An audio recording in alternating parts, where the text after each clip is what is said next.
The point was, he's been pissing me off, and he said one of two things is going to happen. He's either going to come in here with a rose, or they're going to take his suitcase away. And I was very happy for him to be proved wrong, because a third thing happened. Luke came back without a rose. Sans rose, if you will.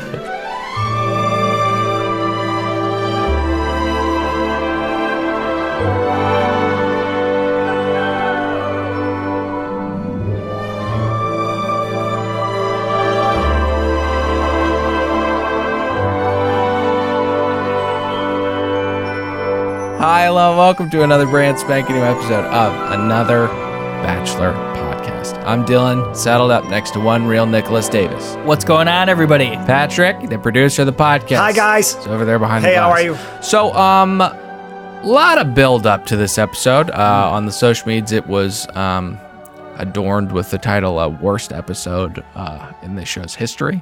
You're talking about on the social medias, the people watching the show. Not a big fan of it. Yeah, big time. Twitter was ablaze. Facebook was ablaze. And just water cooler talk. But anyways, we'll break it all down tonight. Let's jump in to general thoughts. Nick? My general thoughts are, what a travesty. What a sham. What a mockery. Yeah. Quite honestly, this was a Travis mockery. Oh, nice. Yeah, I hate those. That was an old Bud Light commercial, I think. Pat, but it was all of those things. Yeah, I don't know. It was. You're being serious. I would have done the portmanteau. You nailed that. Okay, here's my general thought. Can I get my general thought? Of course. Please. Yeah. All right, this has turned into the goddamn Luke show. And I'm sick. I don't like Luke a lot. Yeah, he's yeah. not that interesting to me. And he's carrying this series. Yeah. I spent like 3 episodes on him, like long parts of this show where it's just him and Hannah talking, or he's taking some heat from the boys. Yeah, I'm a little torn. General thoughts being the drama, the tea that we did see. You know, I like the implosion of the entire group of guys. I think that's interesting. I don't think that we've ever really seen it on this scale. And I think it's dramatic. The only problem is I hate that the catalyst is this little pathetic butt plug of a man. I fucking hate seeing his face. And I hate the whole series revolves around him. I'm sorry, just to continue with general thoughts, not to get ahead of myself. Chris Harrison had said in an article this week that he felt the season wasn't going well either, and he said what it could be attributed to was Luke was taking over the show, and the other guys' personalities weren't given time to stick out in the show, so the show was stalling. Yeah. And I'd have to agree with him. Yeah. And to quote a former contestant, I can't remember his name, but I love what he said about other contestants. He had said, and Luke should do this, Luke should be charging rent in those other guys' heads because he's spending a lot of time in there. I think that was Jordan. It was Jordan. All I'm going to say is everyone said it was the worst thing ever. I didn't think it was that bad. Not going to talk about the clip package because that is, what did you call it? What's the portmanteau? Travis mockery. That was the true Travis mockery. But don't build stuff up. I'll always go the opposite way. You know, don't tell me Lady Bird's the best movie of the year. Don't give that a 98% on Rotten Tomatoes. I'm not going to think it's that good. Okay, so the episode starts off with Garrett and some other guy talking about Luke and Hannah. Now, Garrett says something really wishful or wildly inaccurate, either way you slice it. He's calling Hannah smart. He's saying that she's a smart girl and that he trusts her. It's just not right. I mean, that's the thing that I learned from this episode. I mean, she was a bit of an airhead, but I mean, Hannah is truly fragile mentally and emotionally. Well, I brought this up. I don't want to get in trouble because I don't have a medical license to be able to kind of, I guess, break down bipolar disorder. Yeah. Well, I guess I'm going to take some heat anyway. Yeah, she's fucking nuts, dude. This is all, yeah, she's nuts. We're going to catch some flack, but yeah, quite the roller coaster of emotions we see on screen. I'm sure Garrett can help a chunk a top or a slice. But a good judge of character, he most certainly is not.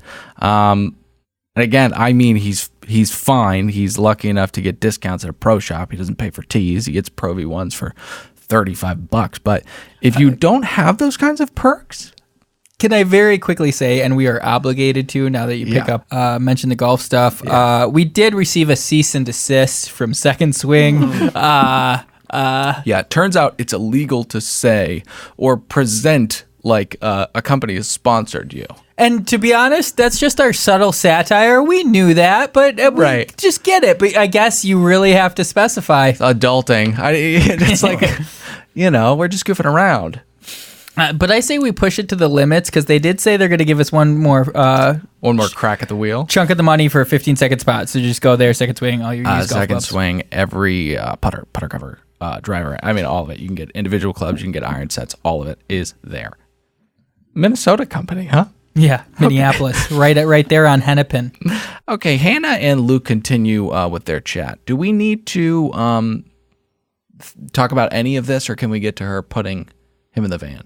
The way this is kind of set up is, all right, so they had their date, and she kind of explains to him, like, hey, the day went horrible. And he's like, yeah, it did. It did go horrible. She's like, it was a beautiful place. Like, it was so beautiful. It was lovely. The most beautiful. The most beautiful place. What she really wants him to do here is something he's been unable to do during the date, which we saw in last episode, and now at dinner. Hey, dude. What is that? What does she want him to do? Because I'm unclear about what the fuck she thinks that she's going to get out of him. Well, finally, after she prods, she basically says she can't give him the rose, and then he does this. Like, I am and will be the first one to say, look, this is my fault. I screwed up. My bad. I'll take full ownership. Let's move on. So as torn as she is, she finally comes to her senses for a second and knows what she has to do. She does finally give him his walking papers, which I was shocked that she did, because the whole time she's like fighting it. She's fighting it. I believe the reason she's torn, and I said it last episode, she wants to get him to the fantasy suites. She's That's obsessed. Crazy. She was into him sexually. She wanted it. So as you said, he goes on, the longest walk in TV history in the woods. Like Sand Survivor Man or something like that. He's in there for like 2 minutes. This was like some Jason and Friday the 13th type walking in the woods. Yeah. So, she bids him adieu with one wish: respect my decision. And after he takes said long walk, he finally freaking figures it all out. Pat? I don't want to go home. Hannah was right. I have tried to be, quite frankly, perfect. And now it's like my eyes have been opened.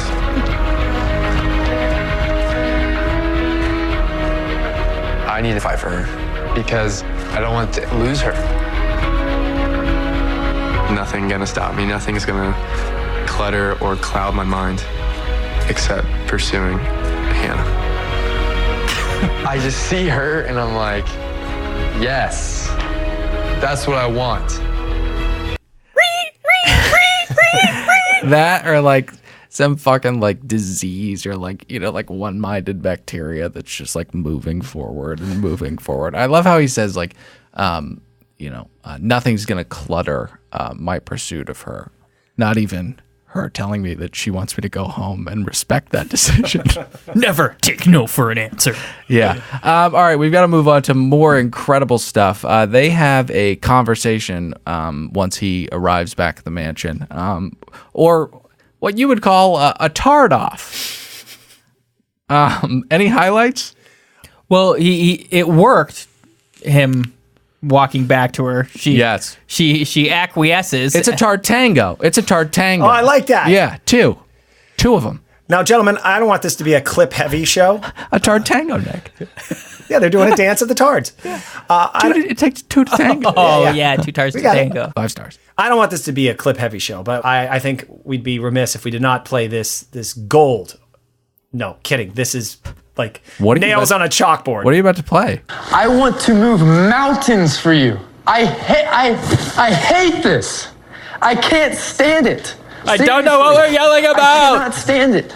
I have some thoughts. Yep. If he's tried everything else, kind of the low energy, trying to defend yourself, trying to do everything, what's your next move going to be? Like a reptile. You just try and fit in your surroundings. And now his next move is, I'll be really overly intense and passionate. Yeah, he's a chameleon. He does not know what color or who he actually is. Hey, Dale. Come a chameleon. What? Oh, remember what you said earlier? Something about Hannah and her intelligence? Yeah. I'm starting to buy it because she bought this bullshit. Oh, yeah. That's what I'm saying. Like, if this happened in front of me, I would start laughing. And I think any rational human being would. Or at least, I don't know, be uncomfortable and not be swept up in it. I mean, this is really insane that she gets wrapped up in this romanticism. It's so fake. It's such bullshit. Hey, guys, remember when I said a few moments ago that I didn't want this to be a clip-heavy show? I haven't put my finger on this guy, Luke, yet. Yeah. But something was swirling around in my head. He reminded me of somebody. I'm going to play a clip here.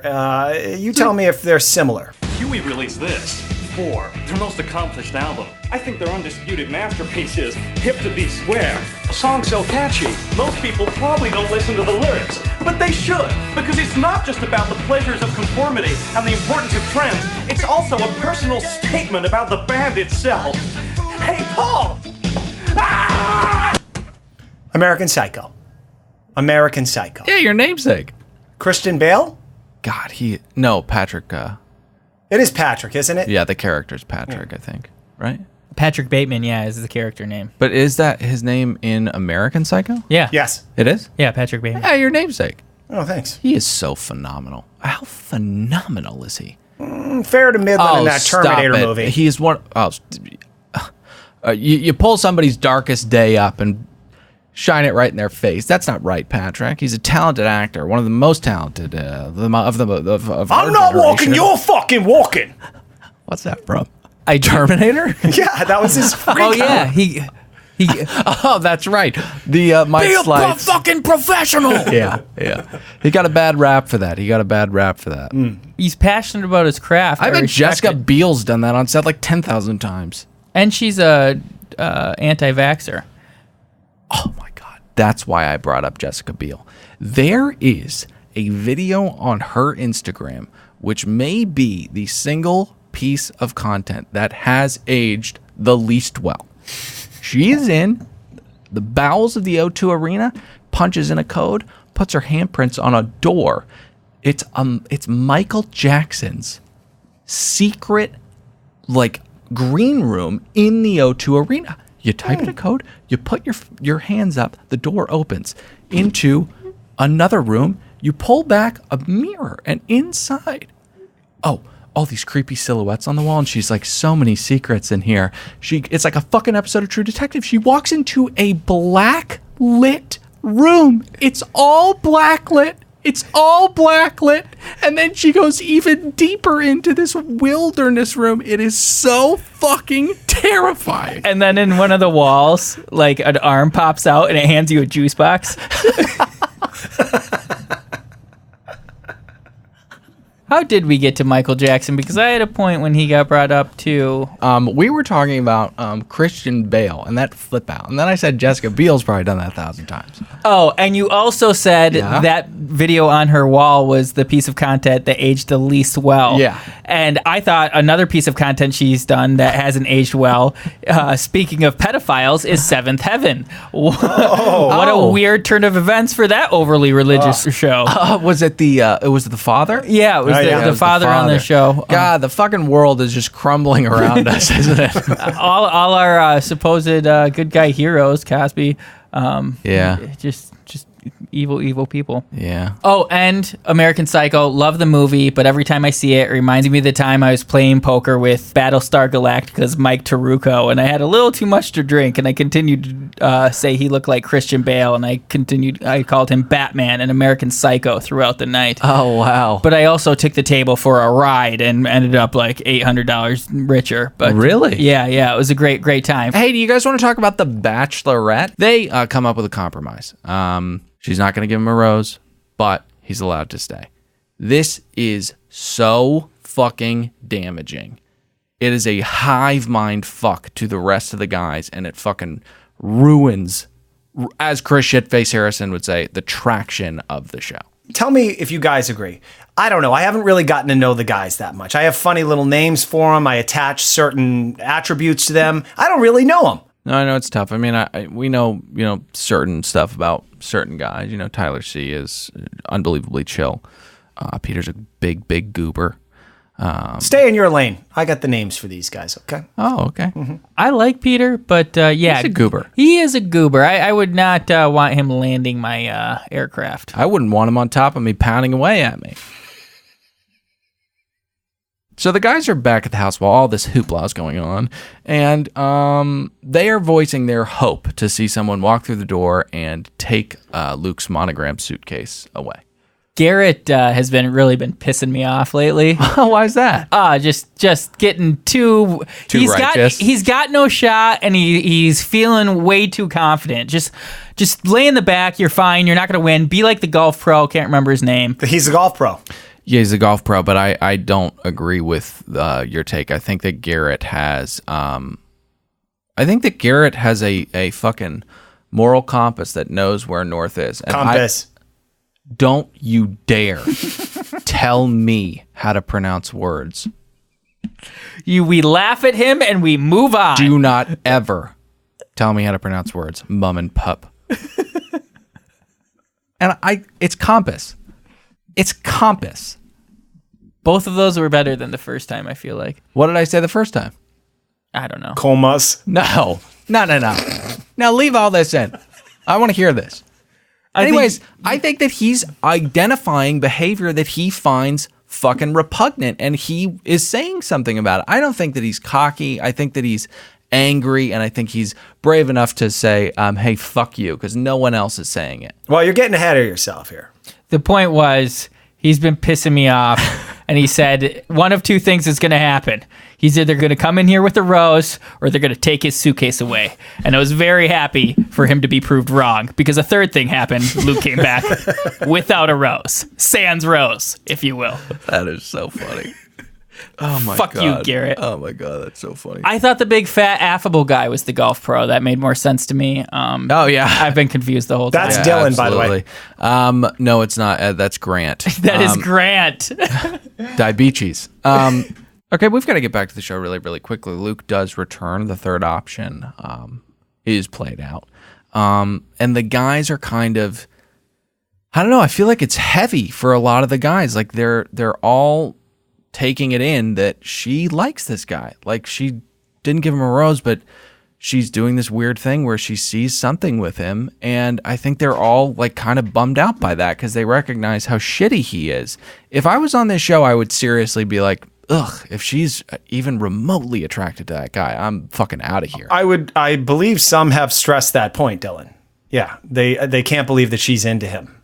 That's why Luke S. left, actually. He was kind of like, I can't believe she's into this guy and buying this bullshit. Is that why Lucas left? Well, he left because he knew he was going to get kicked out as well. But Bingo. But I yeah. don't think anybody's had the balls to just leave because, like, fuck you if you think this guy's even remotely acceptable or suitable as a partner.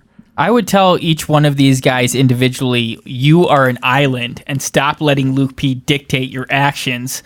You're all a bunch of pussies. Who said that? Jocko? Nope, just it's my own Stole opinion. Nick Davis. Formulated from guys such as Jocko. Yeah. Okay, so let's get to, whatever. It's tense. Next morning, Luke has to hit the pews. Or he's fucking psychotic. Religious. Pat, kick us off. Hannah walks in and all the guys oohing up. okay, so she sends him on a mission because this is like it's not a cocktail party, I don't think, but it's more like we got some time. And she sends him marching orders. She says, okay, she's a person of faith.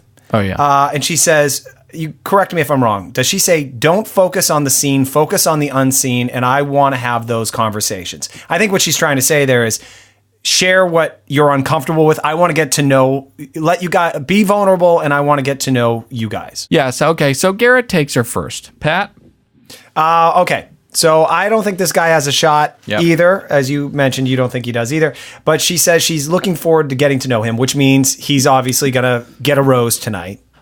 We all know that he's not going to win this competition. I think he's a stand-up guy. But that quote that you just said, I think, is the thing that you do not want to hear when you're in week 6 or whatever it is of this competition. All right. I'm really excited to get to know you more. that is a death blow. I guess you can recover from that. Like, that's in the minority of outcomes, but there are 4 or 5 other guys that she is not saying that to at all. Kidney shot, you're going to drop. Absolutely. Well-placed kidney shot, you can't move. You just hit the floor. So Garrett then brings up Luke's name. Cardinal sin. Mm-hmm. Cardinal sin. What's the quote, Nick? From is it Roosevelt or his wife or something? My head's all messed up. I thought we actually nailed it when we used this quote the other night. There are different variations. Yeah, that's what I thought, but it was harder to find ours. We did mess that up. It's big people talk about ideas, regular people talk about things, small people talk about other people. That's right. Big mistake on his part because he made this is an easy one. You get this the first hour of my online class. Okay, so the conversation wraps up. She defends the crap out of Luke P, which is just absolutely wild. She really has bought into this, experience they have together. And then Garrett heads back to the guys. This is where Luke is quite literally caught red-handed lying. It's valuable for Garrett to go hear from the horse's mouth so that he can arm himself with the truth. But again, you're still dwelling on Luke, buddy. Still dwelling on Luke, buddy. And dare I say, Dylan, I'm going to have to disagree with you. Oh. So the group's out there, and Luke enters the room, and it's all the guys, and Hannah's like in a closet somewhere or something, like drinking a... So is Dylan. Not our Dylan, that Dylan. The guy in The Bachelorette. I believe him to be in the closet. 100%. The guy that looks like the guy from Girls. Yeah.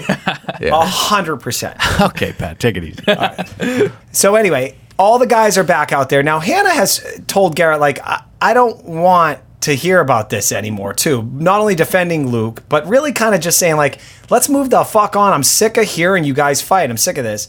And what do? They go all out there again, talking about Luke, confronting Luke, and then she's listening in the closet, in the dark, and you see her face, and it's kind of like, what the fuck? Okay, so Garrett just says what needs to be said when Hannah comes downstairs. Luke flat out told them that he did not bring up anyone's names, and she knows full well that regardless of whether or not she pried them out of him, he still did. So he's lying to the group. I think it's important that Garrett brings it up. Pat. I think everyone got shaken up because the fact is I asked Luke point blank, and it's not any of our business for you to go in detail, but you said you didn't say anything. Right. Period. And that's why we're all confused. That's why you're getting the reaction that you're getting, because, I mean, it was I made sure to ask you before you left and when you got back in front of everyone, because I wanted everyone to see. Oh, did we do a pinky swear? Oh, my God. No, seriously, dude. Oh, my God. Seriously. Okay. This is where you and I are going to disagree, Dylan. What is Luke supposed to do when Hannah asks him a question about the other guys? Does he just say, I'm not allowed to talk about them? What? What are you talking about? Well, the reason he mentioned the other guys was Hannah asked him a question about it. Right, but you know what Luke's doing. Whether or not Hannah would have asked him directly or not, he would have brought other people up. Is Garrett bothering you? Is he bothering you? What do you do with that? I'm not even going to use that as an example. We're not talking about the fact that he brought up people's names. We were talking about the fact that he lied to everybody. They asked him, did you say anybody's names? And he said, no, absolutely not. Why can't you just be like, yeah, I did say names. She was asking me about specific people, and I used their names. He just lies to them. All right, I'm going to be Mark Aragos. That's an attorney who's no filthy. One knows. Okay. All right, I'm going to be an attorney here, Dylan. He technically didn't bring up anybody's names. She did, and under direct questions, he answered her questions. Nick, help me out here. I don't think you can recall clearly the episode from last week on the shoreline. We're not talking about last week. We're talking about their conversation where they had. We're talking about both. We're talking about on the shoreline. We're talking about at dinner. You can't fucking tell me that you have a photographic memory of what went down there. Come on, Patrick. He probably did say their names. I don't know. I think Patrick's absolutely right. A lot more people know of Mark Aragos than we think. Okay. So I'm going to put a Facebook poll up. That being said, Can we all agree? The group of men that we have assembled in that room, chirping away, Yeah. can they all be defined by one single word with this horrible behavior? Nick, are you ready? Ooh, haven't done this in a while. Oh, no. Pussy, pussy, Pussies. pussies, Pussies. pussies. Dylan's so Pussies. psyched. I'm going to be hard on you because you've had a couple Pussy. cracks at this, Pussies. okay? I'm going to be tough on you. Here we go. Go, Nick! Iggy pussy illy, wetter than the Amazon, taste the skitty, silly Billy, poppin' Billy, smoke 'em like a Swisher, lick this Philly, mold 'em, soak 'em, hook 'em like crack, aftershock. Oh, you only got the first Cut me one? pie. Okay, so turn it down.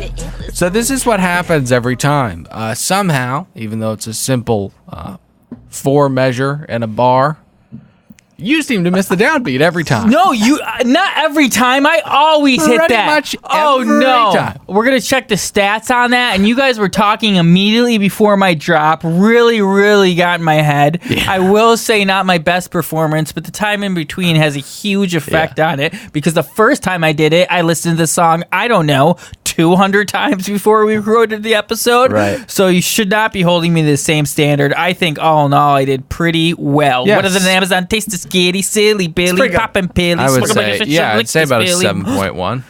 Now, Okay. hey, guys, back to the show for a second. Yeah. Hannah If I had a nickel. hates all of this. Her vagina's not turned on by this. Okay. The guys are all sounding like whiny bitches. They cannot stop, whining about this. Luke starts explaining, and she tells him, zip it and stay in your lane, which I thought was interesting. Yeah. I have a theory of what's going on and why these guys are all being bitches right now. Oh, Would you like to hear it? I'm so excited. They're all cycling together. Okay. I don't know Yeah, if you knew I this. knew it was going to be something No, hold dumb on, like hold that. on. All right. It happens when a group of women are living in the Okay. same house together. No, their periods start coordinating. with one Yeah. another. Yeah. Yeah. Patrick brought this up in Jasmine's season, or Nick Vile's Bachelor season. Yeah. Also laid this theory to us about the girls, Yeah. and a lot of people, there's Yeah. some pushback saying that can't happen that quick. And I think there's going to be even more pushback this time. From the scientific community. Yes, because, of course, these guys all being male, but I would like to hear you out. Oh, that was pretty much my point. They're definitely all having their period together. Okay. Alrighty. Okay, so let's just get back to the show real quick. Another nickel. Hannah gets angry, annoyed, leaves to go drink a lot more. The collateral damage here is the other guys. Yep. Luke is not the one that suffers the consequences of what Luke P is doing to the group. It's the other fucking guys. And we've had this argument throughout the entire season. I do not think that this is diabolical. I do not think that it's intended. I don't think that it's genius. I think this is happening because Hannah is dumb. If Hannah was not dumb, this wouldn't be happening. He would have already been on a plane to BIP. Absolutely. And This guy's not this fucking next level Rain Man of manipulation. She's just, I'll say it again, a soft target. Well, all right. Let me agree with you there and say why I agree with you. When she's flipping out on the group, because she comes in and she's like, I don't want to talk to anybody right now. That was good. All right. She says this to the group, but to be fair, there are a couple guys that haven't indulged in this At bitch all. fest, At but they're all. thrown in the group with the rest of the assholes. You think Tyler Chill's piping up about this at all? Puffy plane driver who's eating all the Lady Godiva. He hasn't said a fucking word. Yep. And thirdly, Connor. Those three, the most stand-up guys, probably the coolest. Jed? Jed's getting in the muck. Are you kidding? Was Jed getting in the muck? Oh, yeah, at the bar he was getting in the muck. He Oh, was, yeah. and he's always making faces. You guys can't wrong medium. You know what? I'll say, That's good though, Nick. Jed's probably about knee high in the muck. I'd say Garrett's about chest high. About chest high. So you're saying if Jed didn't have a good pair of boots on him, he'd definitely be getting some muddy socks. Yeah, absolutely. He'd have leeches all over him. Stand by me. Whereas Connor, Tyler, and Peter are all wearing flip-flops because they're not even near the mud. They're skipping rocks on the bank of the creek. They're so goddamn fucking chill. Okay, so I just want to get to one more thing that Luke says because these sayings just drive me insane. I'm not ever going to lie to your face intentionally. What you're saying doesn't make any fucking sense. But it does to someone who... Say it, Dylan. This is a soft target? Yeah. Okay. You know what? I hope that I'm actually using that phrase correctly. I think it means... Yeah, a soft target would be like a mall and you're going to blow... You want to kill a bunch of people? A soft target would be a bunch of like... Low defenses, a lot of damage. Yeah, soft target. Yeah, it's a tartango. It's exactly the way you'd use that. And now that we break it down, it is quite a horrific term, but apt. Yeah, it is really rough. All right, so while Hannah is upstairs drinking wine, she overhears everything and then storms back in. Badass speech. I got to give it to her. She kind of dominates the guys, and she's right to a certain extent. The focus is off. But I will say, it is her and only her fault. Yep. She says she's a grown woman and she needs trust in her from the guys. What have you done that would instill trust in you at all from anyone? They can all fake like they fucking know you and say you're a smart girl, but deep down, why the fuck would anyone trust the decision making in the heart of this woman? I agree with you, Dylan. 100%. I really fucking turned on Hannah tonight. I did, but she's been so good so far. She has been hard good, but maybe what we're seeing is what we haven't noticed because we're just like, oh, she's kind of wanting to get to know the guys and really try this process. But what we're not realizing is like, she's just bad at making decisions. And she's, I get it. Yeah, I agree. She's had too much of she's had a great track record on the show, but this lately has just made me so fucking angry at her. I think even good, solid people can end up being broken down and manipulated by this veteran Bachelor Nation staff. All right, let's get to the rose ceremony. Could have seen this coming from a mile away, couple miles even. Pat? Oh, would you like a roll call? Yeah. All right, here's the roll call of who stays. Hit the music, Nick. That's Dylan, make sure Dylan hits the music. All right, here's stays. One. Connor. Tyler. Dustin. We'll make it next week. Peter, looking thinner, probably skipped dinner. Dylan, you are a homosexual. Garrett, you talk too much, and that's why you're going to be out of here. And Luke P. The work he has done with Pete the pilot this season, unbelievable, will go down as legend of this podcast. Just one of the all-time highlights. And legend of this podcast is legend. Peter looking thinner, probably skipped dinner. Fire! Hot fire. Yeah.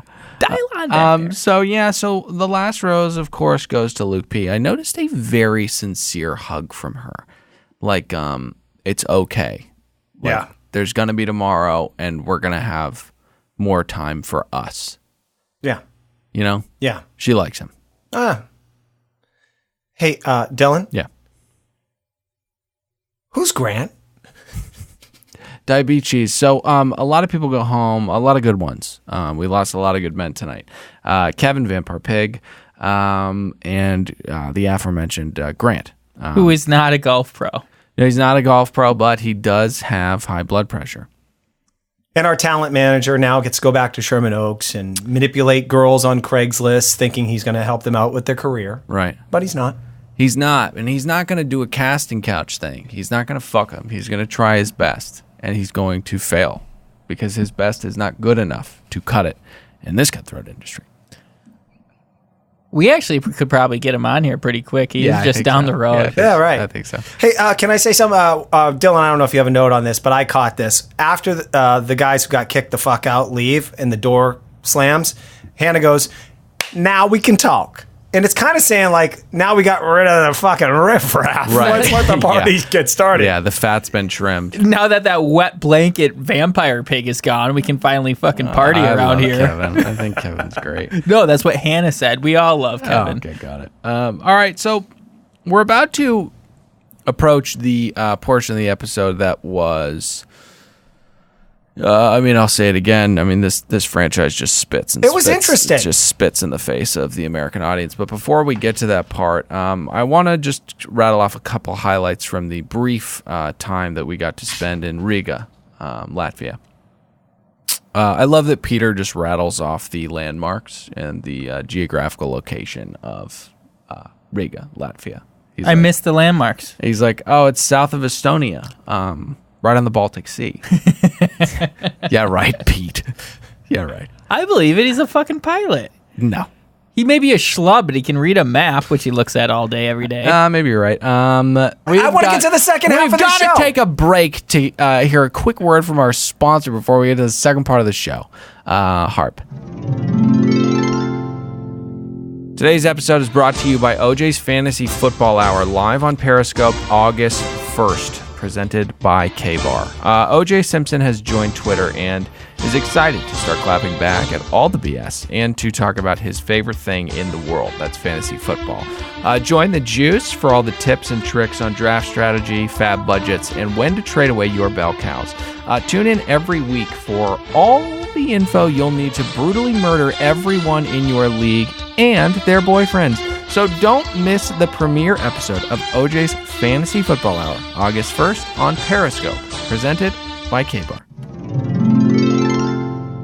Guys, we've got to discuss the unbelievably gripping and dramatic one-on-one conversation between Chris Shitface Harrison and Hannah. But before we do, we've got to look back on some incredible moments from tonight's podcast. Guys, at the top of tonight's episode, we kind of talked about what we thought of the episode of The Bachelorette generally. In a segment we like to call General Thoughts. My general thoughts are, what a travesty. What a sham. What a mockery. Yeah. Quite honestly, this was a Travis mockery. Oh, nice. Yeah, I hate those. That was an old Bud Light commercial, I think. Pat, but it was all of those things. Yeah, I don't know. It was. You're being serious. I would have done the portmanteau. You nailed that. It's portmanteau, isn't it? Guys, I'm sure you're champing at the bit to get to this unbelievably poignant and again, I'll say gripping and dramatic again, the one-on-one conversation between Chris Shitface Harrison and Hannah. We've never seen anything like this. Never. I can't wait to talk about it. So we do need to get to it. But before we do, Nick, I brought up a film starring Saoirse Ronan and Laurie Metcalf. Now, oh, is she's also in Roseanne, Laurie Metcalf? Yeah. And that one show about nurses on HBO that was short-lived, but very, very funny, very dry, but very funny. Originated in the UK, would you guess? But anyways, so when I brought up Lady Bird, I want to talk about how that made you feel, but let's listen back. Now, don't tell me Lady Bird's the best movie of the year. Don't give that a 98% on Rotten Tomatoes. I'm not going to think it's that good. How'd that make you feel? Yeah, I didn't know if you picked up on it at the time, but... I felt something. I felt a tug. But my eyes glazed over because I am not familiar with the plot of that film. Didn't really follow, but I was like, there's no way he's talking about Hank Hill's dog from King of the Hill. Right. Okay, so, guys, we've got to get to Hannah and Chris kind of sitting down, 2 chairs, just conversation, just talking about what she's going through, because she's teetering on the edge of desire. She doesn't know whether or not she wants to continue or stop. Can't wait to talk about it. I want to hear how she feels about this. Before we get to that, we've got to talk about people are always interested in the bloopies, the stuff that goes on behind the curtain. Yeah. I think it would be fun, before we get to Hannah and Chris's conversation, to drop in a kind of a bloopy reel, kind of like a stuff. I don't want to step on your toes, but before we get to our finale, of course, the blooper reel you brought, I actually have a moment from just not 2 minutes ago. What happened? You were talking about how excited the fans are for us to finally get to this dramatic one-on-one sit-down between Chris and Hannah. Yeah, gripping. And you said this.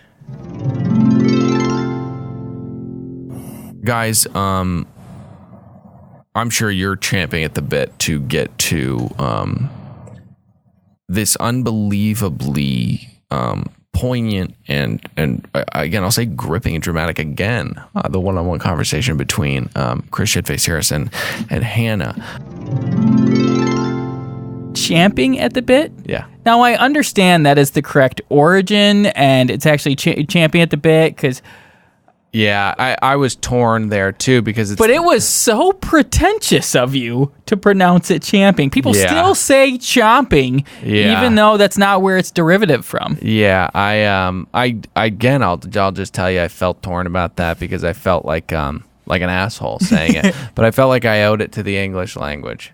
Does that make me sound even more pretentious? Not at all. I can't disrespect that line of thinking. Yeah. It's dying. Emojis are killing. Let's our just precious... say things right. Let's just say things right. And not change the meaning of the word literally. Okay, can we get to these bloopers already? Let's get to the bloopers. We've got to get to Chris and Hannah, but before we do that, let's get to the bloopers. Wherein let's just call a spade a spade. I mean, I criticize the way that you eat and the amount of food that you do eat at one time. I'll just defend myself before we play this clip by saying it's my vigor for taste. Oh my God. You are disgusting. Whoa. Dude, it's fucking disgusting the way that he eats. He eats like a goddamn hippo. It looks like he takes in a whole melon every time he eats. The biggest mouthfuls. Well, I mean, this is a special circumstance. What was special about it? I had to hurry up. You didn't have to put that much food in your mouth. If I wanted to get nourished for the second half of this podcast, I sure as shit did.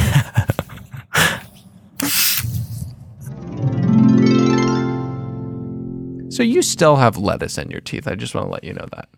Oh, luckily it's a audio podcast. Pat? Oh, I thought you were being mean.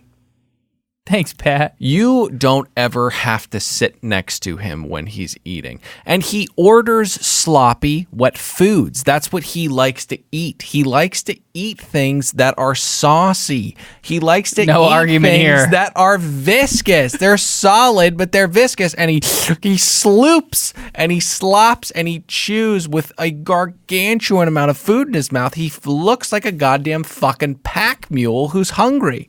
Live and let live. So, I think... Guess who's enjoying himself and guess who's not? I'm pointing at me for the one enjoying himself, all right? I think it's time we get to what we've been trying to get to this entire time. The dramatic... The audience is waiting. The gripping... one-on-one conversation between Chris Shitface Harrison and Hannah in those two chairs. So excited. Going back, talking about what happened in the sixth episode and then all the episodes previous. Good. Kind of building a context of where she's at emotionally. But before we do that, Pat, you have had some nicknames, some limericks and monikers for Pete. Yeah. The fans love this. Pat. Great bit. Oh. But I do want to just go back to a part that didn't make it from just, I don't know, a minute ago. Okay, quickly. All right. You mentioned the word limerick, and you and I had a little disagreement about what that word meant, and it got kind of ugly. Limericks? Are they limericks? I feel like. Do you need more length for it to be a limerick? I guess I don't know. Isn't a limerick just like a phrase, like a rhyming phrase? Thought that was a. It's a mini limerick. It's a humorous, frequently bawdy verse of 3 long and 2 short lines rhyming. Popularized by Edward Lear. That's like saying a haiku is 3-2-3. Like there's no mini limerick. It's a very specific. Nick, I'm gonna be honest with you right now. What you're doing, kind of harping on the details of this, you can push your bushy eyebrows up, but I am getting really fucking angry. It's a mini limerick. It's not a limerick. It's a mini little limerick. You'd sound like a fool if we let that in. Tiny mini little limerick. And I remind you guys, that was just 90 seconds ago. Not proud of it. Not proud of it. Not proud of it at all. Me neither. Things got heated. I mean, I still think I'm right, but I mean, there's a very specific structure to a limerick. you know what you're doing right now? You're saying champing at the bit. That's what you're doing right now. Hey, guys. I'm excited about the second part of the Bachelorette. Absolutely, but we got to get to your Peter bits, which have been phenomenal before. Yes. It's been incredible. A highlight of our show has always been the roll calls. Music or no music. Yes, I always look forward to the roll calls, and I'm always caught off guard, not by the roll calls. I mean, Patrick's screaming at the top of his lungs. It's consistent as the face of a grandfather clock. Or the sun rising every morn. That's better. I hear one of these little mini limericks. A smile just snakes across my face. The one tonight was just peachy. I'm going to let it slide because I want to get to this part. I said the roll calls are a highlight of the show. Well, this is a highlight of the roll calls this season. Let's hear the one from tonight. Peter, looking thinner, probably skipped dinner. I'm just learning. You know, I'm growing like everyone else. I'm just trying to be better, trying to work better with my co-hosts. You are being better. And, you know, every day's a new day. It was so detailed. I will say I didn't even notice Peter was looking thinner. Yeah. But if he was, it was most likely because he skipped dinner. Guys, we have run out of time, so we'll be back next week. Remember to jump in the iTunes ratings and reviews and find us on Facebook at Another Bachelor Podcast. Get in there. Mix it up with all the other baby birdies. And to the baby birdies, keep posting. We're looking at it. We want to hear from you. We want to chime away in the comments with you, like sad faces, all that stuff that Facebook has. It's all so much fun. Did I say iTunes ratings and reviews? Leave 5 stars or 1. I'm fine with a 1-star review. I think it provides a lot of entertainment. We're never going to get to a perfect 5 stars. I don't know why you're so averse to the 1s. I think they're so funny. Me too. No, we can do it. We only need like 7 more right now to get back to that 5-star. Oh, really? But then any 1-star drops us down to 20, and you're encouraging people to do it. All right. So. Well, I apologize. I rescind that. Please just only leave 5 stars. If you don't have time to write a review, just click 5 and walk away. We only need 7 more. We will be back next week. I'm Dylan saying goodbye. Nick, say goodbye. Goodbye. Pat. Bye, guys.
Bye.